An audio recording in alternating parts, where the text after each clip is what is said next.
Hello, my diamonds and my Teletubbies. I want to talk about eliminating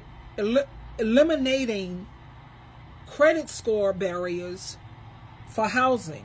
They need to eliminate that credit score requirement because a lot of people, they could have a bad month or a few bad months and their credit is ruined.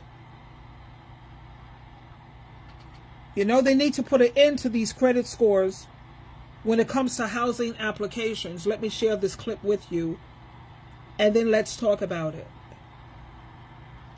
Okay, let's listen. How can you eliminate credit scores for apartments and home ownership, right? Yeah. Sounds amazing, yeah. But I think you and I both know that anytime you go to fill out a loan, whether it's a housing loan, a bank loan, an apartment loan, the number one thing they check is credit score. Yeah. Number two is probably your if you actually have a job and your pay stuff. And sometimes for good reasoning too, just to see kind of like what your payment history is like and all of that stuff. Like as a, like I get, you answer the question first and then I'll come back. Because I'm thinking about it out loud. Go ahead. Credit scores is a recent thing. That started in 1989. This is not something that was like back in the day. We had many ways to assess how someone was able to pay their rent and their mortgage.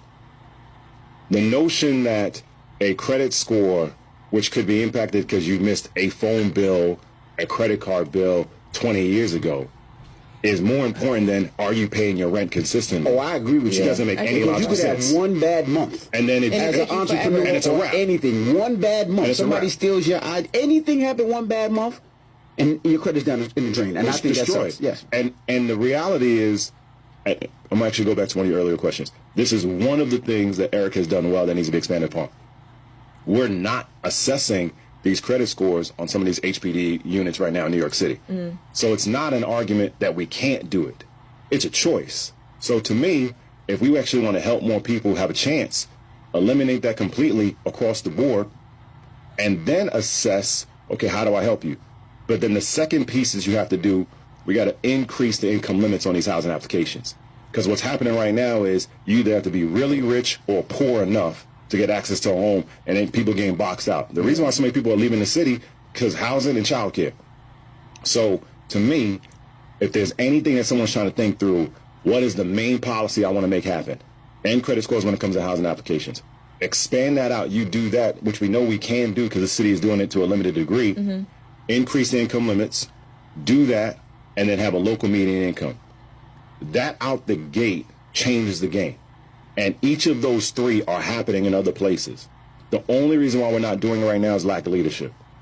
And if you're asking someone, yo, right now, I'm struggling to pay these bills, I'm trying to figure out how to make this all happen, but my life is going to be impacted by something I forgot to pay 20 years ago, that's crazy. Or it could be something as small as, hey, my mother got sick and I had to use my money for rent to help somebody. I'll catch up next month. 1,000%. Like happens all the time. All the time. Like, you know what? Hey, landlord, yo, I don't have you on the first.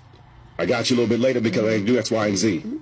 And the other thing about credit scores that people got to think through is like you have different agencies creating different numbers. So again, that's just not fair how this all works. And I want to show people, if we're serious about having a housing, which I do think we got to build about 600,000 units at least. Current numbers say it's about 540 just to hit the current supply demand.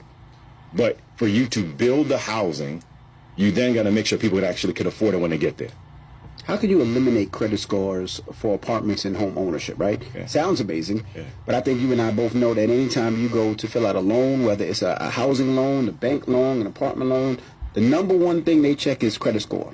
Number two is probably your if you actually have a job and your pay.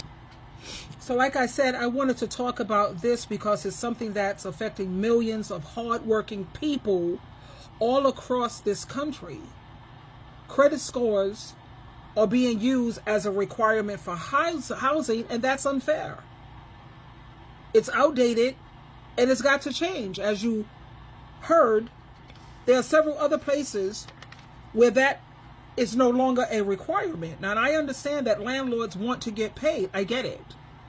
So like this gentleman said, increase income limits, make sure that the person has a job and they make enough money to be able to pay the rent. But like they also brought out that you could have one bad month. That's all it takes. Or you could have one unexpected medical bill or one missed paycheck, one emergency, and your credit score takes a hit that can follow you for years. But does that one moment, does that define who you are? Does it mean you're not responsible? You're not trustworthy? You're not worthy of a safe place to live? Absolutely not. We live in a society where a 3-digit number can determine whether or not you have a roof over your head. That's not justice. That's not compassion. That's not even common sense. So many people are being denied housing, not because they can't afford it, but because of a score that doesn't show their current income, a score that doesn't show how hard they're working, a score that doesn't show how much they've overcome. Here's what needs to happen, my viewpoint. It's just a viewpoint. Now, you can agree or not. We need to eliminate credit score requirements for housing applications because so many other countries and places, they're doing it. Instead, we need to focus on what actually matters. Can the person afford the apartment right now? Raise the income limits. Look at their current employment. Review their rental history, their stability, and their references. Give people a fair chance because a credit score doesn't tell the whole story. But a stable home, that can change your life. So we need to stop punishing people for their past and start supporting them for their future. Housing is not just a luxury, it's a human right. Because I've been living where I am now, and I've been here for 18 years. Do you think that I can be trusted to pay my rent? I wouldn't be here for 18 years. But I also recall a time when I got a divorce, back with my first marriage. And once I got the divorce, I was struggling to pay bills, and it affected my credit. Anything can happen. An unforeseen occurrence can happen for a moment. And that shouldn't determine whether people can afford the rent, because things change, situations change. But like they said, you could have just one bad month, one. And that's all it takes. Or a medical bill. Like I just had my bill come up here with royalty. I mean, he has his urgent care issues. I'm doing good right now, but what about if that was, back then? I feel that is, and anytime I was late with my rent, I always pay that $50 extra. No problem. And as long as you pay your rent within that month, it shouldn't be an issue. You have one emergency and your credit score, it takes a hit, and that can follow you for years. So what do you think about this, my diamonds? Show your support for awareness by giving this video a thumbs up, give it a like, and subscribe. And I'm definitely, I want your reaction. This is definitely for critical review. Twinkle, twinkle, twinkle.